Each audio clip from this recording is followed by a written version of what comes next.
Take a look at the dead person's face before leaving a funeral.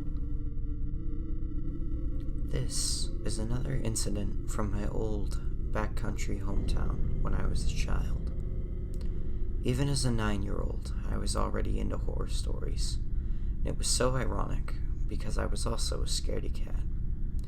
I remember one night when it was only me and my mom in the house. One of our 2 cows at the time had escaped its little corral. My mother had to chase it on the unpaved road, and I had to stay home alone. It's funny now when I think about it.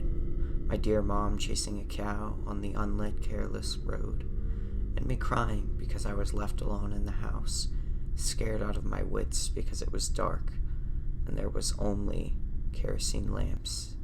The television wouldn't turn on because it was out of power. We used a car battery as a power supply, and it gave us about 12 hours worth of watch time before it died. When my mother returned inside the house after leading the cow back to its corral, she was tired, rather mad at me for being such a crybaby. If I were scared of ghosts, I would hide under the bed, she said. And I thought, that's if the ghost was outside. What if it was waiting for you in the darkness, under the bed? I guess I liked watching horror shows on TV then because I knew they were made up. I wasn't a fool. I knew when somebody was embellishing or lying outright. Once, a friend's cousin from another province came to visit, and she regaled us with her tales of severed heads and third eyes, and I wasn't impressed. Perhaps it was because of her unnecessary flourishes and sound effects. Perhaps it was because I had seen those things on TV. I couldn't relate.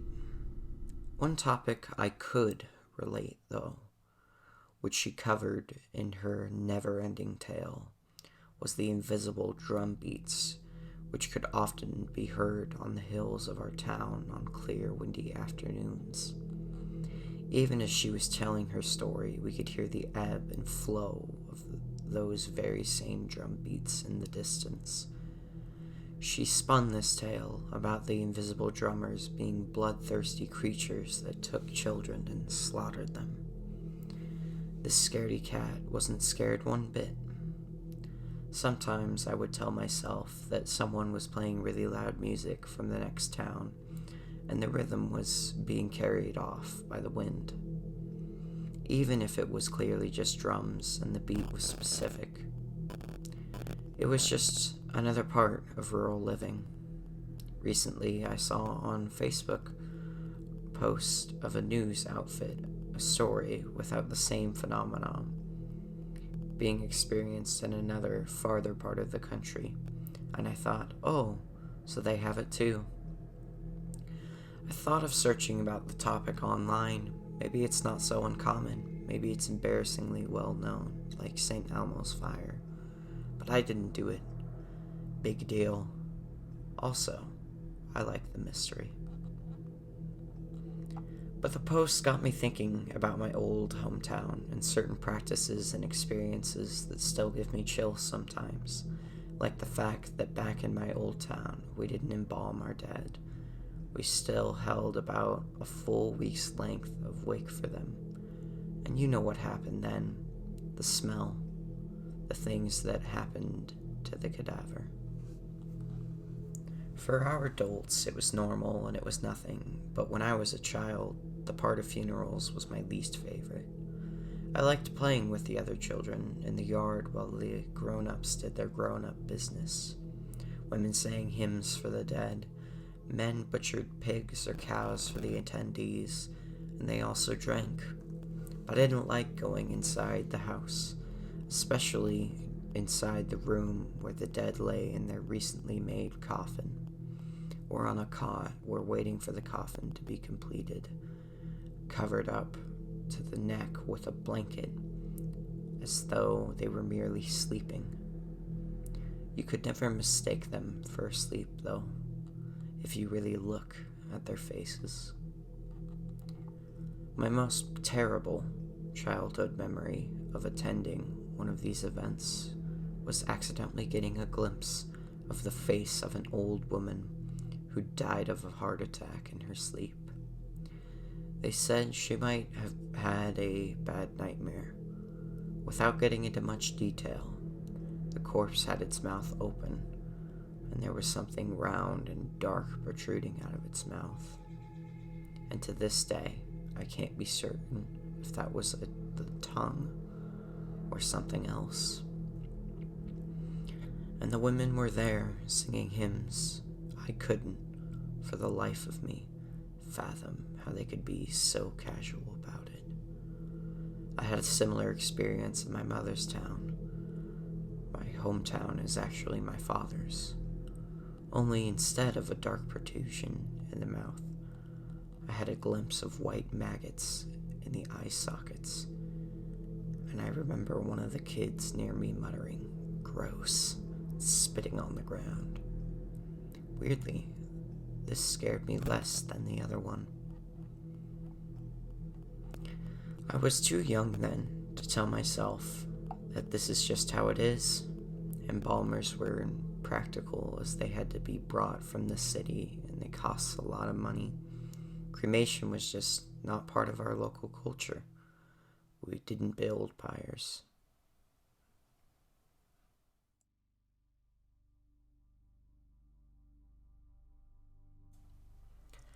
I guess to comfort myself now, when I still get those childhood feelings about corpses, I tell myself that cadavers are just part of nature, like dead plants. Think about it scientifically. Dead bodies break down and go back to nature to nurture and create beautiful things. Ghosts, though, they're another thing. The night when one of my aunts died, my entire family went to her house for the funeral. Same thing. Singing of hymns, butchering of pigs, stories, the smell. I made sure I didn't look at the face. It was evening when my parents decided to leave for home, and I was annoyed because couldn't we have just stayed there and maybe we could have slept in one of the many empty rooms in my dead aunt's house. I was so sleepy I swayed on my feet on the way home. It was cold, too. We only had one flashlight for the road. I envied my 4-year-old sister who got carried by Dad and didn't have to walk. When we got home, I hopped into my bed and went out like a light. I woke up to the sound of a hissing some hours later. I froze under the sheets and blinked in the dark, cold all over. As I held my breath, though, I slowly came to recognize the noise. It was a broomstick. Swish, swish, swish. Someone sweeping leaves in the backyard? In the middle of the night, I thought.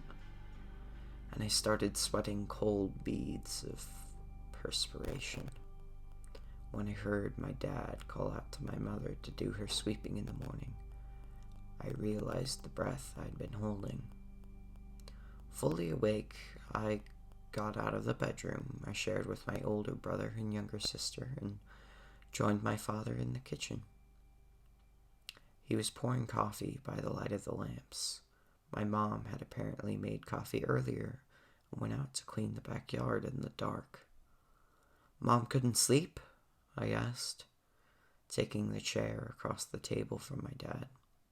"You know your mom," Dad said, sipping black coffee from his tin mug.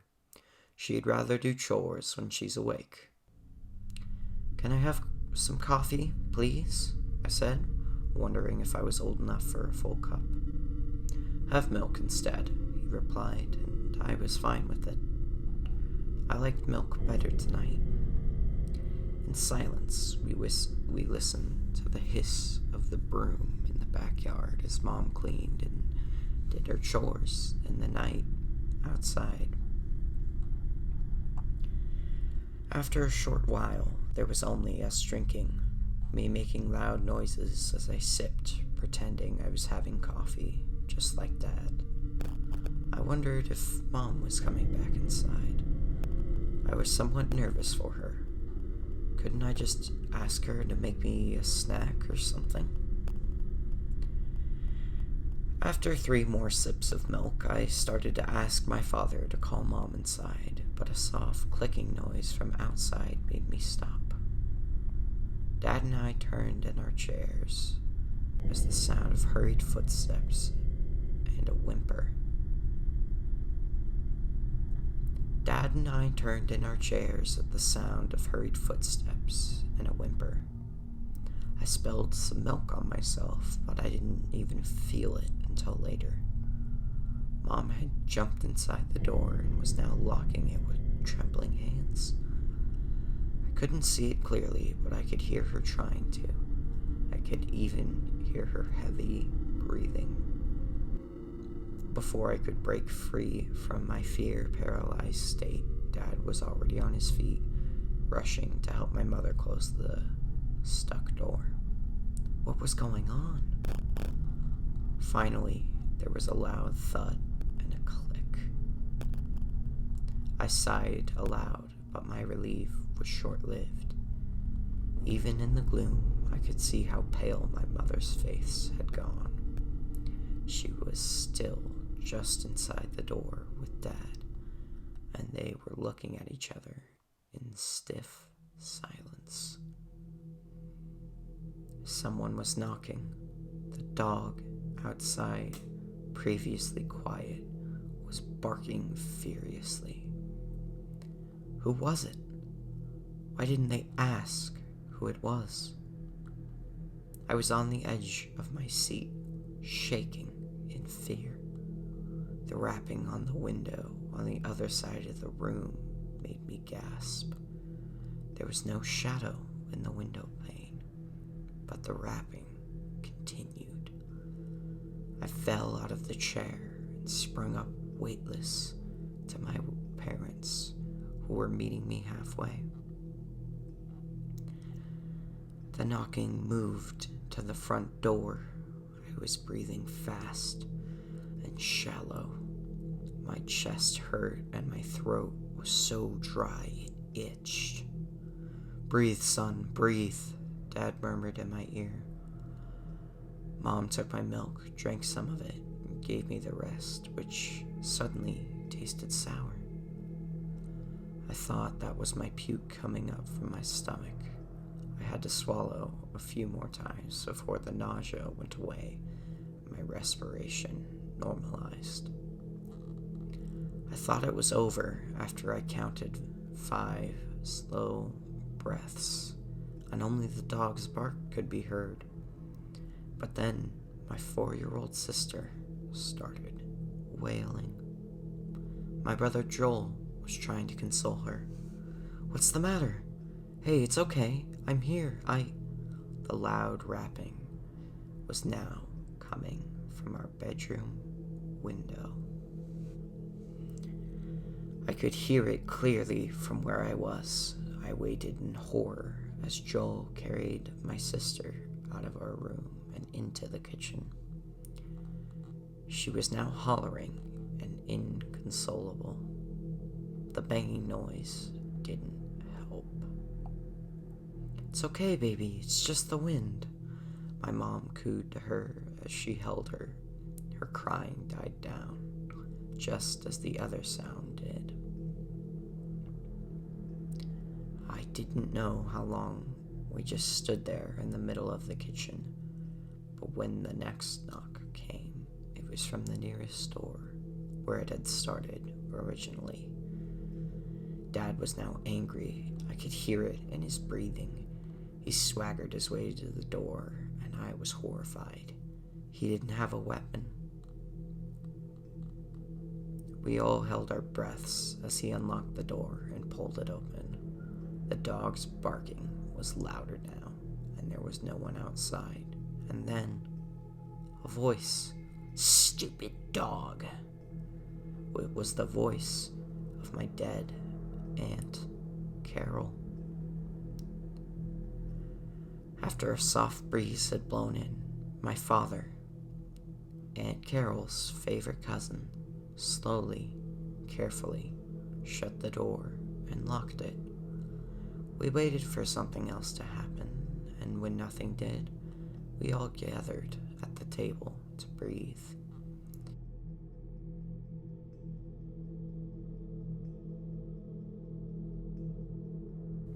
If this were a horror movie, Aunt Carol would come back to terrorize us, but after that night, life went back to normal.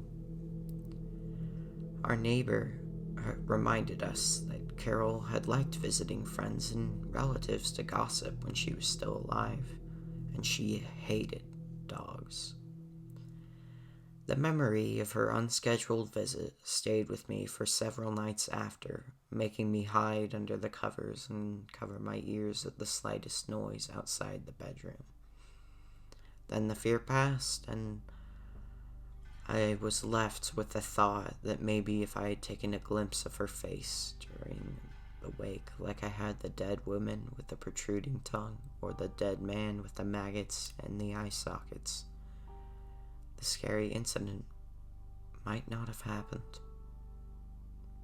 So now, every time I go to a funeral and it is open casket, I make sure to have at least a brief peek at the face.